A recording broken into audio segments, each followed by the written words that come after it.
Assalamualaikum warahmatullahi wabarakatuh. Saudara-saudariku, di antara amalan sunnah yang sangat dianjurkan oleh Nabi SAW pada rangkaian penunaian ibadah Siyam, khususnya di bulan Ramadan, adalah ibadah sahur.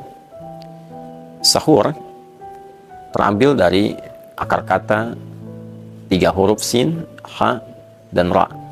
Pada mulanya, akar kata ini, sin, ha, dan ra, menunjuk pada waktu singkat menjelang datangnya fajar. Bila kita kalkulasikan saat ini fajar, misalnya jam 4.43 waktu Indonesia bagian Barat di Banten misalnya, maka setidaknya kita ambil 15 sampai 30 menit kurang lebih. Jadi 4.15 hitungan kasarnya, dimulai waktu sahar sampai tiba fajar 4.43. Itulah sahar. Jamaknya disebut dengan ashar. Saharun jamaknya asharun. Di dalam Al-Quran, Allah memberikan sifat mulia, memuliakan segolongan orang yang mengkhususkan amalan istighfar, permohonan ampunan dan taubat di waktu sahar. Dicontohkan di Quran surah ke-51 misalnya, surah Adz-Dzariyat di ayat ke-18. Wabil ashari hum yastaghfirun. Ada segolongan orang takwa yang memiliki amalan spesial. Setelah ia tahajud, sebelum tiba waktu fajar, di waktu sahar, ia menyibukkan diri dengan banyak beristighfar kepada Allah Subhanahu wa Ta'ala. Allah juga mengelompokkan orang-orang yang gemar beristighfar di waktu singkat menjelang fajar pada kelompok yang spesial, bahkan disandingkan dengan orang-orang yang memiliki kekuatan sabar dalam menghadapi musibah, orang-orang yang gemar berinfak, orang-orang yang khusyuk dalam ibadah. Di Quran surah ke-3 Ali Imran di ayat ke-17 kita mendapati keterangan itu. Misalnya saat Allah berfirman, as-sabirina was-sadiqina wal-qanitina wal-munfiqina wal-mustaghfirina bil ashar.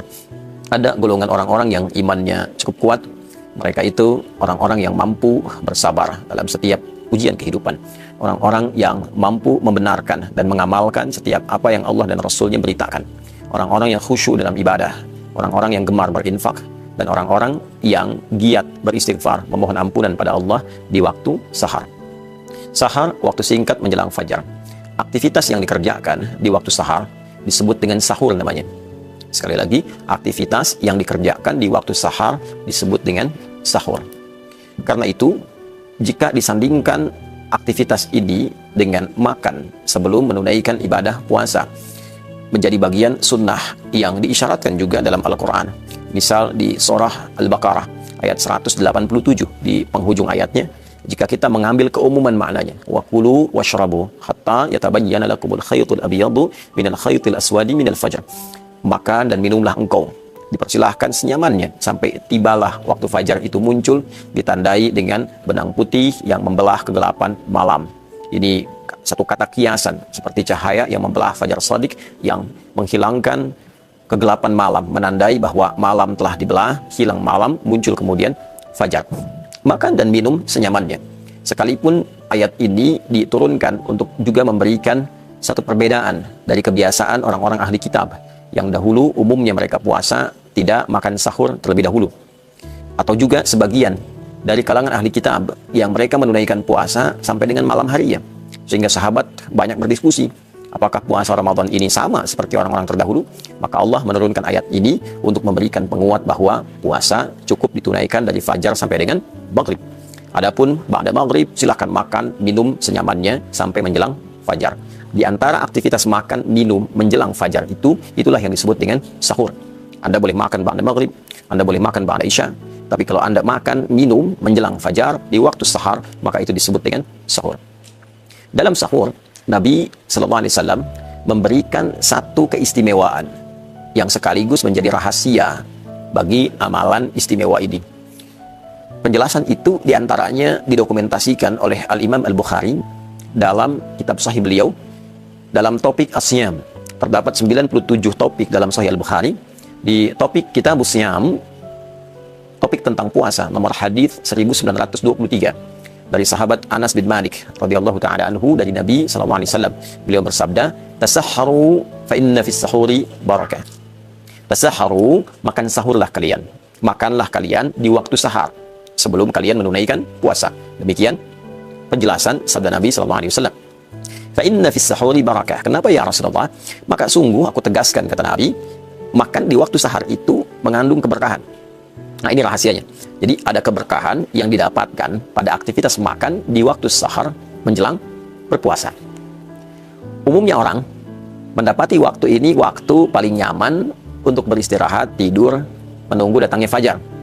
Tapi Nabi memotivasi kita untuk bangun, makan dulu sebelum tunaikan puasa di waktu fajar. Kenapa? Ada keberkahan di dalamnya. Saudara, apa itu berkah? Dalam bahasa Arab, berkah itu setidaknya dipahami dengan ziyadatul khair wastimraruhu. Bertambahnya nilai-nilai kebaikan disertai dengan konsistensi dalam penunaiannya. Bertambahnya nilai kebaikan disertai dengan konsistensi dalam penunaiannya. Jadi ternyata dalam sahur itu ada kebaikan. Dan kebaikan itu cenderung konsisten untuk dikerjakan. Para ulama meriset apa kiranya yang dimaksud dengan kebaikan yang muncul dalam waktu sahur pada aktivitas makan ini.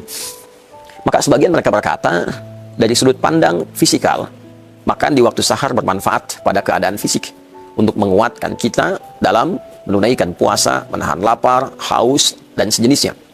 Dibandingkan dengan makan jam 8 malam, jam 10 malam, atau jam 2 malam, yang saat itu dilakukan sah, tidak menjadi masalah. Namun ketika itu dikerjakan lalu lantas beristirahat, ya kita beristirahat menunggu fajar sampai dengan maghrib tiba, durasi menahan lapar dan haus terasa lebih panjang dibandingkan dengan kita makan, minum, menyiapkan diri menjelang fajar, dekat ke waktu fajar. Sehingga durasi kita menahan lapar, haus saat berpuasa semakin pendek, dan olahan dari makanan minum itu menjadi energi semakin optimal untuk dialirkan pada bagian tubuh kita. Itu riset ulama yang pertama terkait dengan keberkahan makan di waktu sahar. Yang kedua, ada yang meriset juga secara maknawi, menunjuk pada keberhasilan seseorang menunaikan sunnah Nabi ini. Ya, salah satunya adalah suksesnya makan di waktu sahar. Yang kita sebut dengan makan sahur itu, tatkala makanan itu dan minuman itu menjadi energi, menjadi tenaga yang disupportkan pada bagian tubuh kita untuk meningkatkan kebaikan yang konsisten saat menjalani ibadah puasa. Nah, ini sangat dalam sekali, ya, sangat dalam sekali. Jadi ada orang boleh jadi dia makan, minum di waktu sahar, dia ikut sahur, bahkan makannya banyak, minumnya banyak, ya. Tiba kemudian waktu fajar. Tapi sayangnya antara fajar sampai ke maghrib ini ternyata makanan itu tidak terolah menjadi energi yang mendorong pelakunya berbuat baik.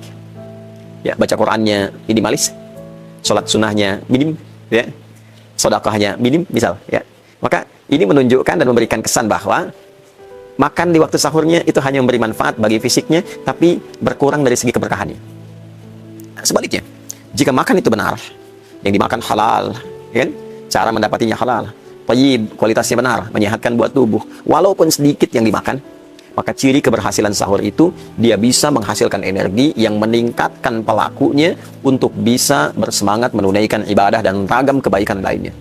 Ya, dia makan, dia sertai dengan istighfar.